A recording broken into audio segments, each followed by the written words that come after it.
नमस्कार एवरीवन। कोली शिक्षा राजस्थान ज्ञान दूत कार्यक्रम 2.0 में मैं डॉक्टर चंद्र कंवर, सहायक आचार्य समाजशास्त्र, आपका स्वागत करती हूँ। आज का हमारा क्लास का टॉपिक है विकास से प्रेरित विस्थापन, या इंग्लिश में कहें तो डेवलपमेंट इंड्यूस्ड डिस्प्लेसमेंट। आज की हमारी क्लास के लर्निंग ऑब्जेक्टिव्स हैं विकास से प्रेरित विस्थापन के अर्थ को समझना, इस अवधारणा को समझना, और विकास से प्रेरित विस्थापन के क्या कारण हैं, उन कारणों को जानना और इसके क्या प्रभाव पड़ते हैं स्थानीय समुदायों पर, लोगों पर। जो विकास से प्रेरित विस्थापन है उसके प्रभाव जो कम्युनिटीज पर पड़ रहे हैं उनका एनालिसिस करना। तो हम ये जानते हैं कि विश्व का चाहे कोई भी देश हो, कोई भी सोसाइटी हो, सभी को जन कल्याणकारी कार्यों के लिए और अपने लोगों की विभिन्न आवश्यकताओं की पूर्ति के लिए आर्थिक विकास करना ही पड़ता है। आर्थिक प्रगति और आर्थिक विकास के बिना कोई भी सोसाइटी है वह आगे नहीं बढ़ सकती है। आर्थिक विकास अपरिहार्य है। लेकिन इस प्रतिस्पर्धा के आर्थिक युग में जो आर्थिक विकास के प्रोजेक्ट्स चलाए जा रहे हैं उनके सिर्फ सकारात्मक पक्ष ही नहीं है, उनके नकारात्मक पहलू भी हैं।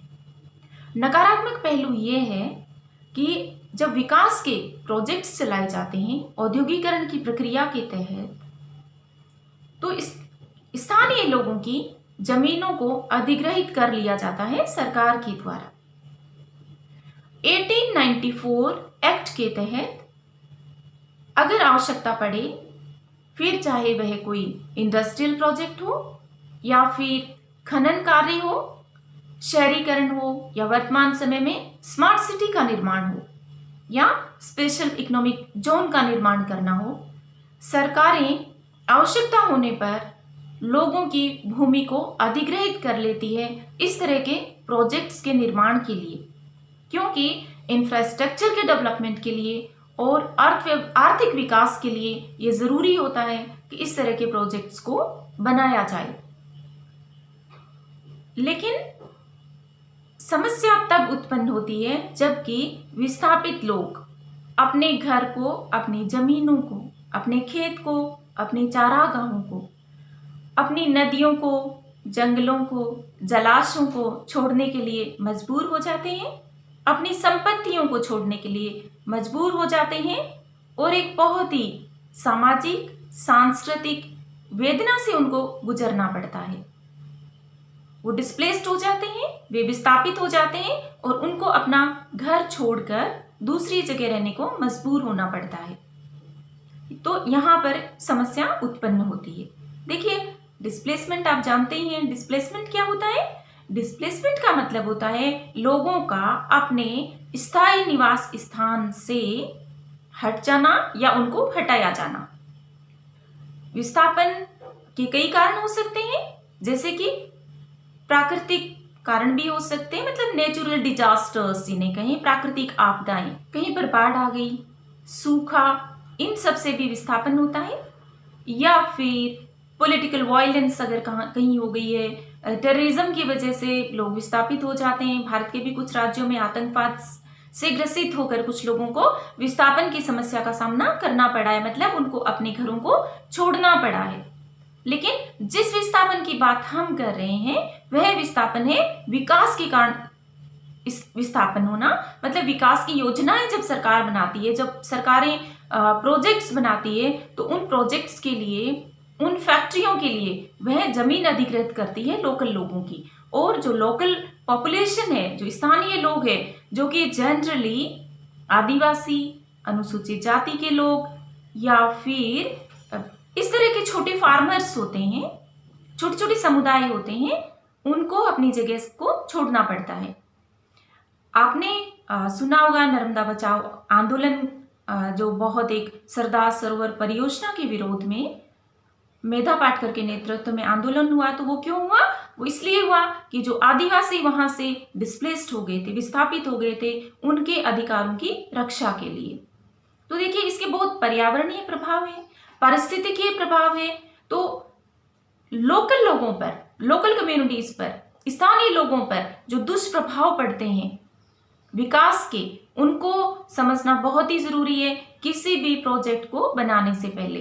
तो हमारी सरकार को, नीति निर्माताओं को पहले एक विश्लेषण कर लेना चाहिए इसका कि इसके क्या प्रभाव पड़ेंगे, और कोई भी प्रोजेक्ट बनाने से पहले ये भी देखा जाना चाहिए कि उसका लाभ वहाँ की लोकल कम्युनिटी को मिले और उनका प्रॉपर तरीके से पुनर्वास या रिहैबिलिटेशन किया जाए। तो आइए हम ये देखते हैं कि आर्थिक विकास के कारण लोगों के जीवन पर, स्थानीय लोगों पर बहुत दुष्प्रभाव पड़ता है। विकास के कई आयाम होते हैं लेकिन आर्थिक विकास सबसे महत्वपूर्ण है। हालांकि विकास की इस प्रक्रिया में हम सतत विकास, जिसे सस्टेनेबल डेवलपमेंट कहें, समावेशी विकास या इंक्लूसिव डेवलपमेंट कहें, सोशल डेवलपमेंट मतलब सामाजिक विकास, और ह्यूमन डेवलपमेंट या मानव विकास की बात हम करने लगे हैं। लेकिन सबसे बेसिक है इकोनॉमिक डेवलपमेंट, क्योंकि कहते हैं ना कि जो वित्त है वह किसी भी ऑर्गेनाइजेशन के लिए, किसी भी सोसाइटी के लिए लाइफ ब्लड की तरह है। उसी से हम विभिन्न प्रकार की आवश्यकताओं को पूरी करते हैं, और मानव विकास या सामाजिक विकास तभी संभव है जबकि हमारे पास पर्याप्त धन हो लोगों की आवश्यकताओं की पूर्ति के लिए। तो आइए हम ये देखते हैं कि विकास से प्रेरित विस्थापन के क्या कारण हैं। इन कारणों को हम समझने का प्रयास करते हैं। तो हम ये देखते हैं कि विश्व में जो विस्थापन है उसका सबसे प्रमुख कारण है बड़े बांधों का निर्माण करना, रिवर वैली प्रोजेक्ट्स या डैम्स का निर्माण करना। बहुउद्देशीय नदी घाटी परियोजनाओं से अंतर्राष्ट्रीय और राष्ट्रीय स्तर पर अनेक लोगों को विस्थापित होना पड़ता है, और नदी घाटी परियोजनाओं के अतिरिक्त जितने भी डेवलपमेंटल प्रोजेक्ट हैं उनकी वजह से लोगों को अपना घर छोड़ना पड़ता है और उनका जीवन स्तर निम्न हो जाता है, क्योंकि उनके जीवन यापन के संसाधन उनसे छीन लिए जाते हैं। वो बाध्य हो जाते हैं अपने मूल निवास स्थान को छोड़ने के लिए। एक अनुमान के अनुसार स्वतंत्रता के पश्चात भारत में लगभग 5 करोड़ लोगों को डेवलपमेंटल प्रोजेक्ट्स की वजह से स्थापित होना पड़ा है। और जहाँ तक नदी घाटी परियोजनाओं की बात है तो हीराकुंड बांध से आधिकारिक रूप से सरकारी आंकड़े बताते हैं कि 1 लाख लोग विस्थापित हुए, जबकि गैर सरकारी संगठन का अनुमान है कि लगभग 2 लाख लोग विस्थापित हुए हैं। हम सरदार सरोवर परियोजना की बात कर सकते हैं, जिससे कि लगभग 5 लाख लोगों को विस्थापित होना पड़ा। इसी तरह से भारत के जैसे विकासशील हमारे पड़ोसी देश चीन में भी 3 गॉर्जेस बांध से लाखों लोगों को विस्थापन का सामना करना पड़ा। और इसी तरह से देखिए, विद्युत परियोजनाओं की वजह से जो पावर प्रोजेक्ट्स हैं या आधारभूत संरचनाओं के निर्माण होने से भी लोगों को विस्थापन का सामना करना पड़ता है। जैसे कि इंफ्रास्ट्रक्चर का डेवलपमेंट, सड़क मतलब रोड्स, नेशनल हाईवेज, रेलवे का निर्माण करना, संचार तंत्र का या कम्युनिकेशन नेटवर्क का निर्माण करना, अस्पतालों का निर्माण, हवाई अड्डों के निर्माण के लिए ज़मीन को अधिग्रहित करना, विद्यालयों का निर्माण करना, नगरीकरण की वजह से भी सरकार लैंड एक्विजिशन कर लेती है, स्मार्ट सिटी, माइनिंग की वजह से बहुत लोग डिस्प्लेस्ड होते हैं, और कृषि कार्यों के लिए भी जो ज़मीन है आदिवासियों की या जंगल में जो ज़मीन है उसको सरकार अधिग्रहित कर लेती है। कई बार वन्यजीव अभ्यारण्य या फिर पारिस्थितिक तंत्र के संरक्षण के लिए भी इस तरह के जो वन्यजीव अभ्यारण्य है उनके आसपास के गांवों को रीलोकेट किया जाता है। जैसे राजस्थान में सरिस्का टाइगर रिजर्व के आसपास जो गांव है उनको रीलोकेट करने की बात क्यों ना हो। तो नेशनल जो पार्क है उनके आसपास के लोगों को विस्थापित होना पड़ता है। हथियार परीक्षण केंद्र या शॉपिंग मॉल्स के निर्माण के लिए, वर्तमान समय में मल्टीप्लेक्सेस के निर्माण के लिए भी भूमि को अधिग्रहित कर लिया जाता है, या फिर कई बार स्लम्स को हटाने के लिए जो वहाँ के निवासी हैं उनको हटा दिया जाता है। तो इस तरह के जो लोग हैं उनको अनेक कठिनाइयों का सामना करना पड़ता है और वो अपने घर, अपनी प्रॉपर्टी और अपनी ज़मीन, अपने खेतों को छोड़ने के लिए बाध्य हो जाते हैं। और वर्तमान समय में तो जैसा हम बात कर चुके हैं कि आर्थिक विकास बहुत ही ज़रूरी है, इंडिस्पेंसिबल है। और तीव्र आर्थिक विकास के लिए, औद्योगिक विकास को बढ़ावा देने के लिए SEZ का निर्माण किया जाता है, स्पेशल इकोनॉमिक जोन जिसे कहें, विशेष आर्थिक क्षेत्र। तो विशेष आर्थिक क्षेत्रों के निर्माण के लिए भी जो रूरल कम्युनिटीज़ है, ग्रामवासी हैं, उनको उनके गांवों से विस्थापित कर दिया जाता है गवर्नमेंट के द्वारा, ताकि किसी क्षेत्र विशेष का, किसी राज्य विशेष का आर्थिक विकास तीव्र गति से हो। तो हमारे देश में और खास तौर से राजस्थान में कौन कौन से स्पेशल इकोनॉमिक जोन हैं आप पता कीजिए, जैसे कि महिंद्रा वर्ल्ड सिटी या नीमराना औद्योगिक क्षेत्र। इस तरह से विस्थापन के अनेक कारण हैं। अब हम ये देखते हैं कि विस्थापन का क्या प्रभाव पड़ता है लोगों के जनजीवन पर, उनकी सामाजिक, आर्थिक, सांस्कृतिक, राजनीतिक जीवन पर। तो जैसा हमने बात की कि विस्थापन के कारण लोगों को अनेक कठिनाइयों का सामना करना पड़ता है। लोग अनेक सामाजिक और मनोवैज्ञानिक समस्याओं का सामना करना पड़ता है लोगों को। आर्थिक नुकसान के साथ साथ उनको बहुत ही भावनात्मक आघात भी पहुंचता है। तो लोगों को जब विस्थापित होना पड़ता है तो उनको सबसे बड़ी जो समस्या आती है वह समस्या है कि उनका आजीविका का साधन छिन जाता है, वे बेरोजगार हो जाते हैं और उनको अपना घर छोड़ना पड़ता है। मतलब वे होमलेस हो जाते हैं, बेघर हो जाते हैं अपने स्थानीय जगह को छोड़कर, और उनको किसी अन्य जगह पर एक शरणार्थी के रूप में जीवन व्यतीत करना पड़ता है। तो बेघर होना सबसे बड़ी समस्या है विस्थापन की। इसके अलावा जैसे हमने बात की, लोगों को अपनी जमीन को, अपने खेत को, अपने जंगल को, अपने जलाशयों को छोड़ना पड़ता है, अपनी संपत्तियों को उनको छोड़ना पड़ता है। तो इससे एक उनको हेल्पलेसनेस की सिचुएशन पैदा हो जाती है, मतलब लोग अपने आप को असहाय महसूस करते हैं।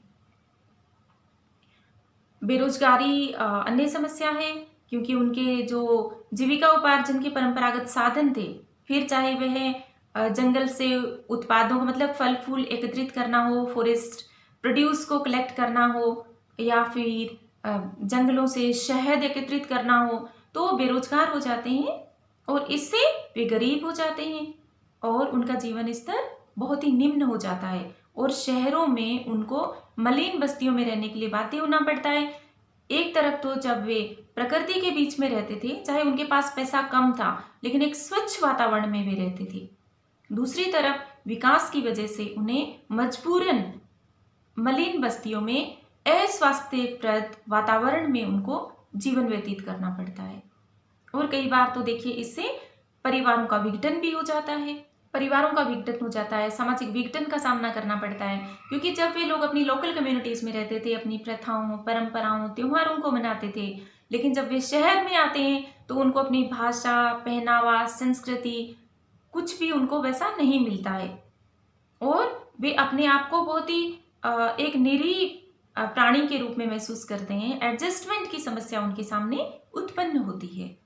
और विस्थापन की अगर सबसे ज़्यादा महिलाओं पर और बच्चों पर, महिलाओं और बच्चों को अनेक समस्याओं का सामना करना पड़ता है। बच्चों को जो अपनी लोकल भाषा में अगर वो शिक्षा लेते थे तो दूसरे शहर में जाने की वजह से भाषा की समस्या उत्पन्न होती है, उनकी जो शिक्षा है वह भी प्रभावित होती है, एजुकेशन डिसकंटिन्यू हो जाती है बच्चों की। इसके अतिरिक्त जो लोग हैं वे, उनके जो सिविल राइट्स हैं, ह्यूमन राइट्स हैं, उनसे भी वो वंचित हो जाते हैं। स्थानीय जिस भी कम्युनिटी में वे रहते थे तो उनके पास उनका आधार कार्ड या जन आधार कार्ड होता होगा, वो या फिर वे एक वोटर होते होंगे, उनका समाज में एक महत्व था मतदाता के रूप में। लेकिन जब वे विस्थापित हो जाते हैं तो नए समाज में, नए शहर में, नए सिटी में उनको कोई नहीं जानता है, उनका कोई महत्व नहीं रह जाता है और वे एक सीमांत मानव के रूप में जीवन जीते हैं, एक मार्जिनल मैन के रूप में, जो ना तो वे अपनी कम्युनिटी के होते हैं और ना ही वे नए समाज में एडजस्टमेंट बैठा सकते हैं। तो उनको इस तरह से जो उनकी मतलब सिविल राइट्स थे, विद्युत कनेक्शन है या उनका बैंक में खाता था वहाँ पर लोकल, तो इस तरह की सेवाओं से भी वो वंचित हो जाते हैं और उन्हें वापस से ये सब सेवाएं पुनः प्राप्त करने के लिए फिर से उनको आवेदन करना होता है। और आवेदन करते समय क्योंकि उनके पास अपना खुद का एड्रेस भी नहीं है तो कई समस्याओं का सामना उनको करना पड़ता है। और ह्यूमन राइट्स या नेचुरल राइट्स का हनन तो ये है ही। इस तरह से हम देखते हैं कि विस्थापन एक आर्थिक समस्या ही नहीं है, ये सामाजिक सांस्कृतिक एक और मनोवैज्ञानिक समस्या भी है। इसका समाधान कैसे किया जा सकता है? तो सरकार को कोई भी प्रोजेक्ट लेने से पहले उसका सोशल इम्पैक्ट असेसमेंट करना चाहिए, मतलब समाज पर क्या प्रभाव पड़ेगा उसका। और प्रोजेक्ट में स्थानीय लोगों को रोजगार देना चाहिए और जो विस्थापित हुए हैं उनको भूमि आवंटित की जानी चाहिए, उपजाऊ बंजर भूमि नहीं। कई बार उनको बंजर भूमि दी जाती है जिसमें उत्पादन नहीं होता है और नगद उनको मुआवजा दिया जाता है जिसका वे उपयोग करना नहीं जानते। और कई बार परिवार के पुरुष सदस्य शराब में उस पैसे को व्यर्थ गंवा देते हैं। तो आर्थिक विकास बहुत ही ज़रूरी है, ये बात हम जानते हैं, लेकिन आर्थिक विकास का लाभ है वो आम लोगों, स्थानीय समुदायों में भी वितरित किया जाना चाहिए, उनको लाभांश दिया जाना चाहिए। और कॉर्पोरेट सोशल रिस्पॉन्सिबिलिटी के तहत जो भी औद्योगिक इकाइयां हैं उनकी जिम्मेदारी बनती है कि वे अपने लाभ का एक निश्चित प्रतिशत सामुदायिक सेवाओं पर खर्च करें ताकि स्थानीय लोगों को फायदा मिले, क्योंकि जो भी संसाधन है उन पर हक पहला स्थानीय समुदाय का है। तो स्थानीय समुदाय के विकास के लिए उनको कुछ अपने लाभ का हिस्सा खर्च करना होता है, जैसे कि महिलाओं को रोजगार प्रदान करना, प्रशिक्षण प्रदान करना युवाओं को, या फिर स्कूल्स खोलना उस एरिया में। फिर राष्ट्रीय पुनर्वास और पुनः स्थापना नीति 2007 को तर्कसंगत रूप से लागू करना, क्योंकि इससे पहले हम देखते हैं कि 1894 की जो भूमि अधिग्रहण कानून था उसके तहत भूमि को अधिग्रहित किया जाता था। इस कानून के अंतर्गत पुनः स्थापना या फिर अधिग्रहित की गई भूमि के बदले में भूमि देने का जो प्रावधान था वो ऐसे लोगों के लिए था जो भूमि के मालिकाना हक था जिनके पास। लेकिन स्थानीय ऐसे लोग जो कारीगर थे या भूमिहीन मजदूर थे उनके मुआवजे की बात इसमें नहीं की गई थी। तो नई जो राष्ट्रीय पुनर्वास और पुनः स्थापना नीति 2007 है उसके प्रावधानों को तर्कसंगत रूप से लागू करना बहुत ही जरूरी है। निष्कर्ष रूप में हम ये कह सकते हैं कि विकास से प्रेरित विस्थापन की समस्या को मानवीय दृष्टिकोण से या एक समग्र दृष्टिकोण से सुलझाया जाना चाहिए। So thank you so much.